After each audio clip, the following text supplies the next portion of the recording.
कर्जत नागरी आपल्या सर्वांना जय जिजाऊ, जय शिवराय, जय शंभूराजे.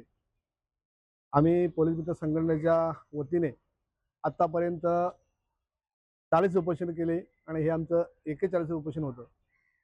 आणि मला सांगायला आनंद वाटतो की हे उपोषण जे मी करत असतो त्यामागे माझ्या संघटनेचे राष्ट्रीय अध्यक्ष माननीय संतोषदादा चौधरी आणि प्रदेश अध्यक्ष सुनील भाऊ पाटील यांचा खंबीर पाठिंबा असतो. आणि ते माझ्या उपोषणाची जी पार्श्वभूमी असते ते समजून घेतात आणि कधीही मला उपोषणाच्या बाबतीमध्ये थांबवण्याचं काम करत नाही. जोपर्यंत आपली मागणी पूर्ण होत नाही तोपर्यंत आम्ही लढत राहतो.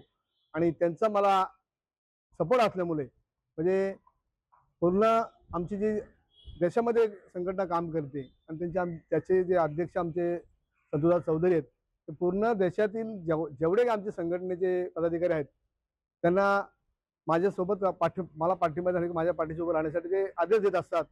आम्हाला कधी गरज पडत नाही कारण आम्ही त्या कर्जत तालुक्यामध्ये ते स्वतः येतात. त्याच्यामुळे आमचं आंदोलन यशस्वी होतं आणि आम्ही 40 उपोषणं यशस्वी केली आणि हे 41 उपोषण आम्ही यशस्वी केलेलं आहे. ह्या उपोषणाची पार्श्वभूमी पाहिली तर आम्ही 25 जून 2026 रोजी लोकमान्य टिळक कर्जत येथे 4 विभागाविरुद्ध 4 विभागामध्ये ज्या समस्या होत्या त्या समस्या संदर्भातील मागण्या करून आम्ही उपोषण सुरू केलं होतं. आणि हे उपोषण साखळी उपोषण होतं आणि साखळी उपोषण हे 22 दिवस कंटिन्यू चाललं.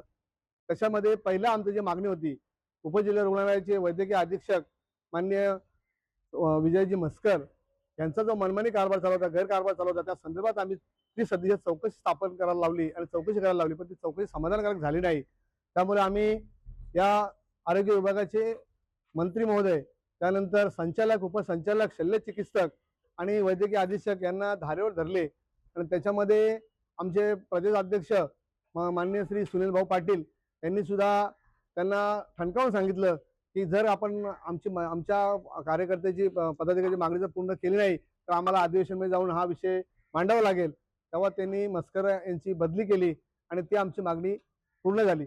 परंतु त्यानंतर मात्र आमच्या मागणीकडे कर्जत नगर परिषद मुख्य अधिकारी तानाजी चव्हाण यांनी हलक्यात घेतलं आणि कुठल्या प्रकारची मागणी आम्हाला पूर्ण करण्यासाठी आम्हाला आमच्याशी चर्चा केली नाही किंवा भेट घेतली नाही. त्यामुळे आम्ही त्यांच्या बाबतीमध्ये अगदी कठोर भूमिका घेतली. त्याचप्रमाणे दुसरी जी आमची मागणी होती म्हणजे 1966चे 6 ब अंतर्गत जे आदिवासी खातेदारांना जमीन प्राप्त झालेल्या आहेत त्या जमिनी बेकायदेशीर मार्गाने हस्तांतर झालेल्या आहेत. त्या जमिनीची चौकशी करून त्या जमिनी जर का बेकायदेशीर मार्गाने हस्तांतर झाल्या असतील, निष्पन्न झालं तर त्या जमिनी सरकार जमा कराव्या किंवा आदिवासी खातेदारांना परत कराव्या अशी आमची उपविभागीय अधिकारी माननीय प्रकाशजी संकाल यांच्याकडे होती.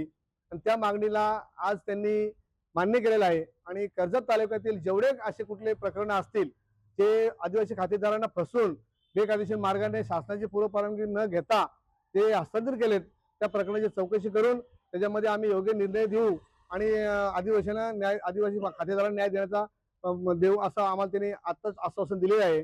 त्यानंतर नगर परिषदेचे मुख्य अधिकारी माननीय तानाजी चव्हाण यांनी सुद्धा उपस्थित राहून यांनी सुद्धा आमच्या सगळ्या मागण्या सकारात्मक विचार करून पूर्ण करण्याचं मान्य केलेलं आहे.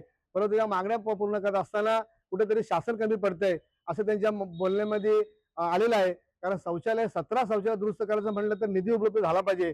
त्यानंतर जे नाट्यगृहाची नादुरुस्त झालेले त्याला 29 लाख रुपये खर्च येणार, त्यासाठी निधी उपलब्ध झाला पाहिजे.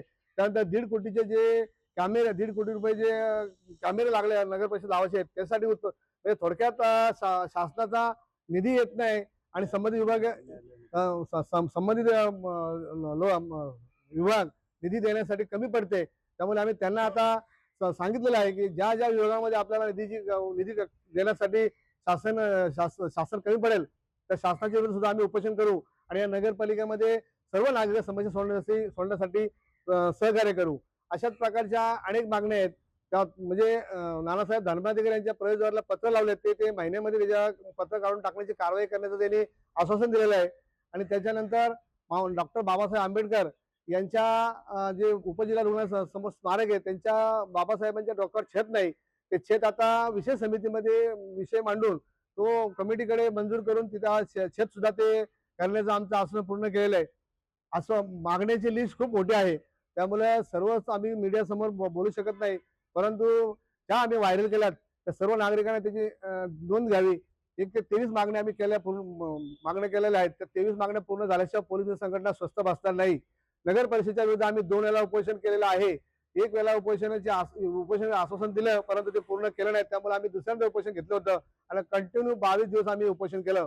त्यामध्ये मी कर्जत तालुक्याच्या नागरिकांना खरोखर संदेश देऊ इच्छितो की कर्जत तालुक्यामध्ये मला वाईट अनुभव आला.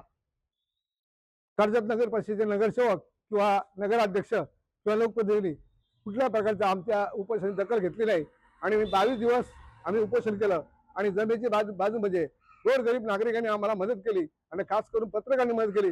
त्यामुळे आमचा उपोषण यशस्वी झालं.